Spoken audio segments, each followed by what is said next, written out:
Periods में आज भी कई घरों में ये कहा जाता है कि अचार मत छुओ, मंदिर मत जाओ, पूजा मत करो। आप खुद क्या फॉलो करती हैं या प्रैक्टिस करती हैं? साइंटिफिकली प्रूवन ज्यादा खटाई आपको पीरियड्स के समय नहीं खानी चाहिए। It's not good for you.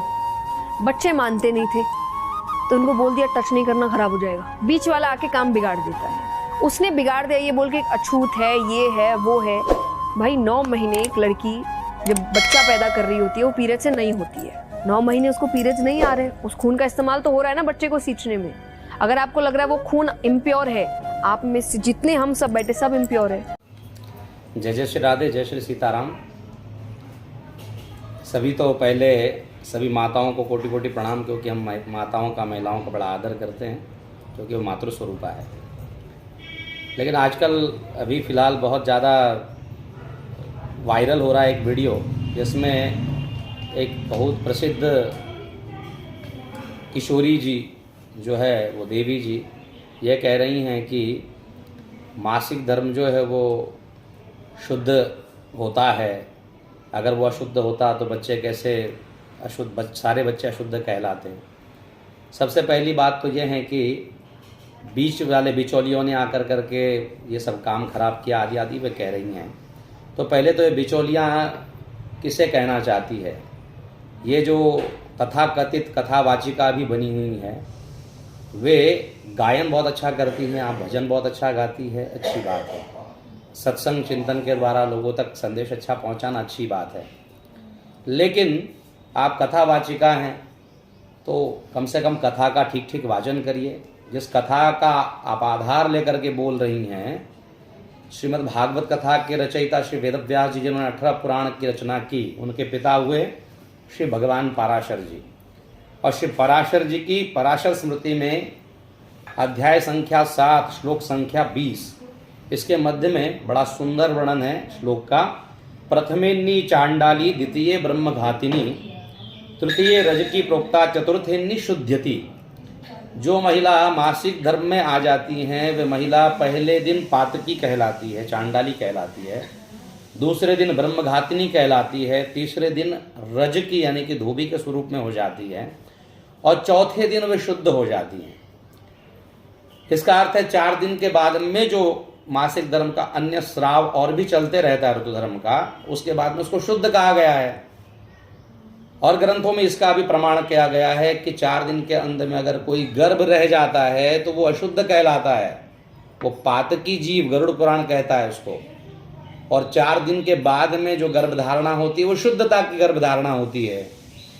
तो देवी जी ये बात सबसे पहले साइंस के आधार पर आपको बता देवे कि गर्भधारणा जब मासिक धर्म के आधार पर होती है, जब ऋतु धर्मा हो जाती है कोई देवियाँ, तो वो 4 दिन के बाद शुद्ध होकर करके जब वो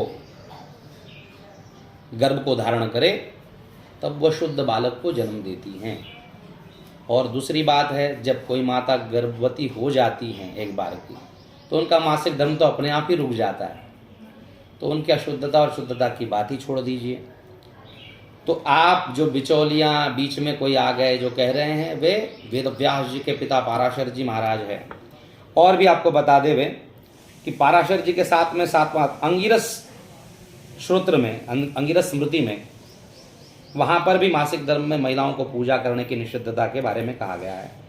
बृहदारण्यक उपनिषद में 6.1.14 मासिक धर्म के समय में महिलाओं को धातु के बर्तन आदि सब को छूने, पानी के जल को न छूने के बारे में, भोजन न बनाने के बारे में वर्णन किया गया है। ठीक है। और इस प्रकार से यजुर्वेद के तैत्तरीय संहिता के 2.5.1 में महिलाओं को खाना इत्यादि न बनाने के लिए कहा गया है। तो ये सब जो विद्वान लोग थे, ये आपकी दृष्टि में सहज बिचौलिया हो गए। और आपने कह दिया कि द्रौपदी माता जो है अशुद्ध अवस्था में थी, तो उस समय में भगवान कृष्ण ने इनको छुआ। तो पहली बात, द्रौपदी जी यज्ञ से उत्पन्न है, वो अयोनिजा है। अहिल्या, द्रौपदी, तारा आदि का नाम जो है पंचकन्याओं में आता है, वे हमेशा कन्या रहती है।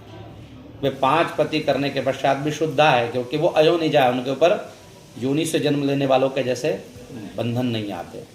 दूसरी बात, वे फिर भी पृथ्वी तल पर आई थी, मानव लीला कर रही थी, तो वो उस समय में एक वस्त्रा थी, वो उन्होंने खुद कबूल किया, उनके वस्त्र खुले हुए थे, उन्होंने नियम का पालन किया। आप उनसे भी महान हो गई है, इसलिए आप ऐसी चर्चाएं करती हैं।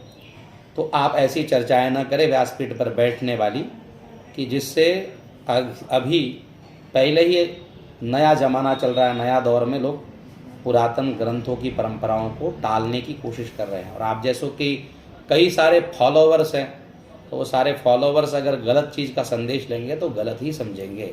तो पहले तो आपको ही कथा करने का अधिकार नहीं है ग्रंथों के प्रमाण से। मैं इसलिए नहीं कह रहा हूँ कि हम कथा प्रवक्ता हैं, हमारी भी 2 बेटियां हैं, हम उनसे भी कथा नहीं कराएंगे। आप भजन करिए, आप चिंतन करिए, आप मायरा करिए, आप अच्छा सत्संग संदेश लोगों को तो दीजिए, लेकिन कृपया ग्रंथ के प्रमाणों में ज़्यादा छेड़खानी कर करके सनातन की वृत्ति को बिगाड़ने का प्रयत्न करें। और जनता से भी निवेदन है, सनातन धर्म की परंपरा का सभी लोग ठीक ठीक पालन करें। इन जैसी देवियों की बातों के अंदर ना आए।